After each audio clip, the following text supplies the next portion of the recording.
Thank you very much, Mr. Speaker, for the opportunity to oppose this motion. I stand to oppose, and I'll start from where I left by saying that children deserve the most honest and thoughtful answers.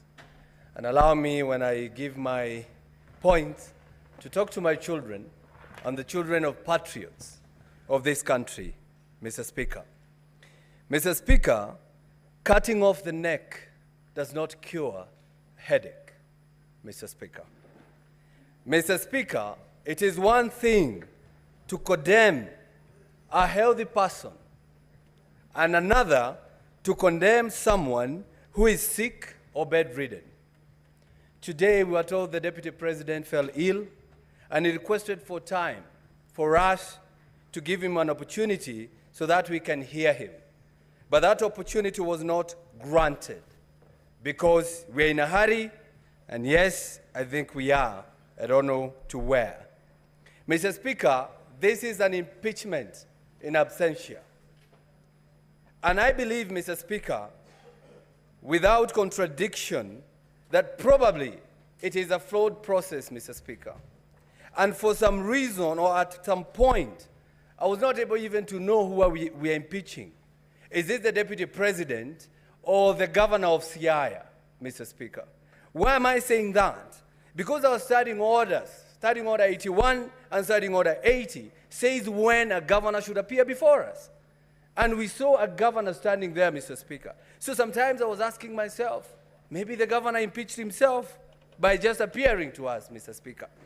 And I want to tell you, Mr. Speaker, when you listen to Mr. Mutuse, the main witness, when we ask him questions, he was saying this is just a prima facie. I'm not a lawyer. I Googled, and it says, prima facie says on first sight. So we are impeaching the Deputy President on allegation of at first sight. Mr. Speaker, we don't even love at first sight nowadays. But we have made the process of impeaching a Deputy President so easy than kicking out a nagging boyfriend or a nagging girlfriend. So I stand here from Kiambu saying that, Mr. Speaker, I'm not going to impeach the Deputy President because listening to the accusation here, they are not enough. They do not meet the threshold of removing somebody from the office. You ask Mutuse here, you had it. Mr. Mutuse, tell us. He says, I was not in an investigation journey. Mr. Mutuse, I just imagined.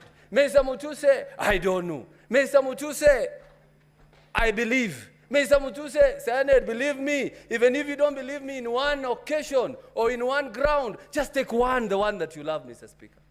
Mr. Speaker, it's sad that my brother, a person from my area or my region, the Deputy President of this country is being impeached. And I want to talk to the majority leader, person I really respect, and also the senator for Bomet, Mr. Sigei. When we help to save a brother, remember us when we ask you to save our brother, Mr. Speaker. Mr. Speaker, as I conclude on this issue, Mr. Speaker, he who assesses the integrity of others must exemplify an even higher standard of integrity on himself. I want to ask you members, please, as I go down to write your names or the sins on the ground, and I'm not calling myself Jesus, ask yourself, would you be the first one to throw the stone on the Deputy President? And Mr. Speaker, I am going to leave this by saying I'm going to vote on all 11 counts. No, no, no, no, no. I'm going to vote no. And I'm going to leave you with one quote I've read from a member of parliament from Gatondo North, who has said, Mr. Speaker, and I read, the dog is not sick, it's just afraid, facing its last 2 hours of power forever, Mr. Speaker. Those are the MPs who kicked out the Deputy President. They are now calling him a dog. Maybe even this motion, Mr. Speaker, was brought by some people who are suffering from mental issues, Mr. Speaker. I'm going to say that because how do you call a Deputy President is a dog and he's not sick and he's only waiting to get out of power for 2 hours?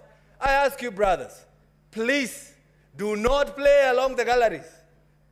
Respect the Deputy President. Respect the people of Murima, and I leave you with Exodus 19, verse 12, Mr. Speaker. We were told if you touch a widow, you die. It says if you touch the mountain, you die. I vote no.